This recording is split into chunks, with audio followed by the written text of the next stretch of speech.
Соңғы 150 жылда адамзат өмірі қауіп-қатерде тұрды. Себебі ядролық ракеталар ұшырмақшы болды және адам өміріне қауіп төнетін бірнеше жоспарлар құрылды. Адамзат өлтірудің ең үлкен қаруын ойлап тапты. Олардың күші таң қалдырады. Бұрын-соңды мемлекеттер қарулануда мұндай күшті болмаған. Адамдар ешқашан өзін-өзін жоюға жақын болған емес.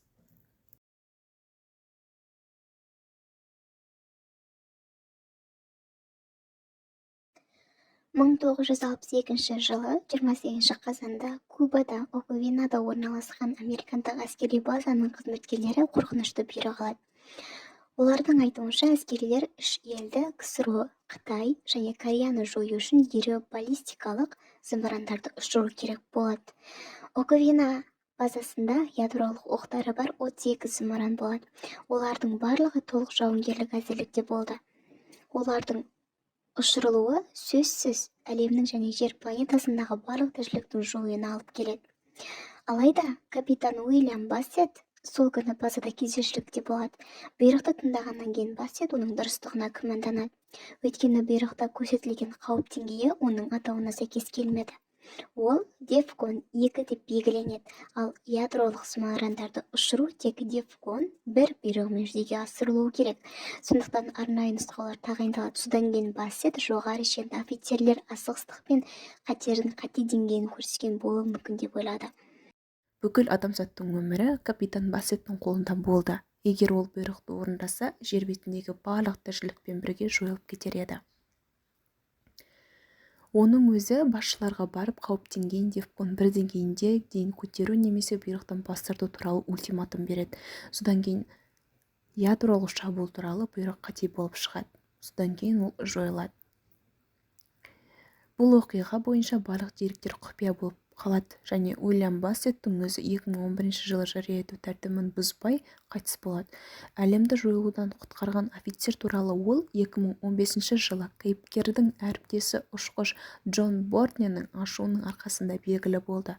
ақш үкіметі оқиғаның шындығын растады, бірақ капитан Бассет ядролық оқтарды пайдалану құқығын білдіретін шифрды не үшін алғанын айтудан бас тартты. 1983 жылы 26 қыркүйекке қараған түні кеңес офицері КСРО мен ақш арасындағы ықтимал ядролық соғыстың алдын алады. Бұл зымырандық шабуыл туралы ескерту жүйесінің істен шығуына байланысты басталуы мүмкін еді. Серпухов 15 командалық пунктіндегі компьютер Солтүстік Америкадан зымыран ұшырылғанын хабарлайды, бірақ жедел кезекші подполковник Станислав Петров сигналды жалған деп дұрыс бағалайды. Көз тірісінде Петровты көпке дейін ешкім білмеген, қазір оның есімі энциклопедияларға енген. Сол күні Станислав Петров кезекшілікте болмау керек еді. Ауысым әдеттегідей басталды. Мен жұмысқа сағат кешкі 20:00-де келдім деп есіне алады. Сол күні менің қарамағымда 80 әскери қызметші болды. Біз әдеттегідей істейтін іспен айналыстық, қарапайым ғана дейді. Сағат түнгі 00:15-те бақылау өткізу бекетінде сиреналар дауыстай бастады. Петровтың жұмыс орнына қарама-қарсы экранда кенеттен старт көз сөзі пайда болды. Сондай-ақ ол жерден Солтүстік Америка картасын және батыс жағалаудағы әскери базаның жанындағы шағын алаңды көруге болады.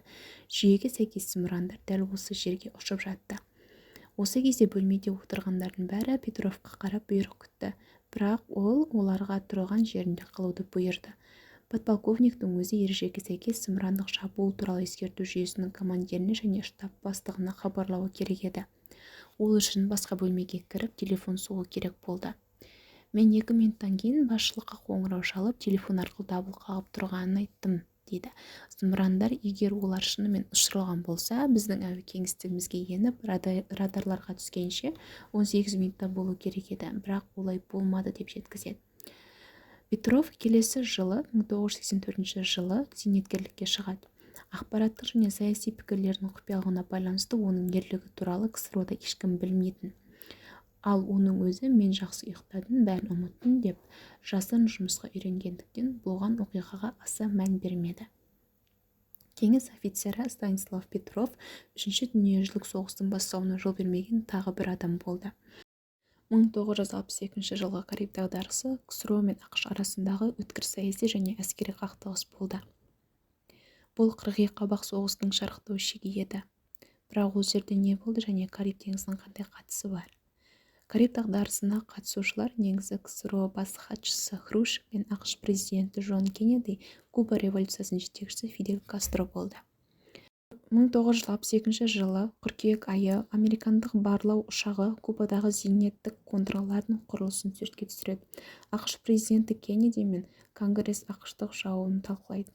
Кубаға әскери басып кіру ұсынылады, бірақ Кеннеди оған қарсы болады. Нәтижесінде олар теңіз блокадасындағы туралы келісімге келеді.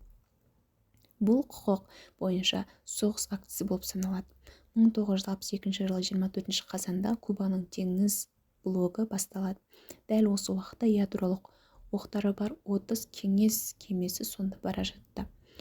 Мәселе Кубада кеңестік зымырандардың болуы туралы заңсыз ештеңе болмағандығы анықталды. Дәл сол НАТО зымырандары бүкіл Еуропада, атап айтқанда Түркияда орнатылған.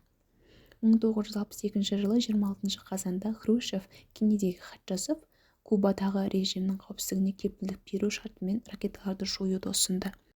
1962 жылы 27 қазан күні замандастар оны күнтізбе бітетін күн деп атаған. Американың У-2 барлау ұшағы Кубаның үстінде атып түсіріледі.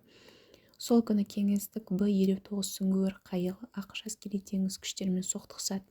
Капитан Савицкий мен оның көмекшісі Архипов басқарған сүңгуір қайық қазан айының 1 күні Кубаға аттанады. Мәскеумен байланысы болмайды, ал экипаж саяси жағдай туралы білмейді.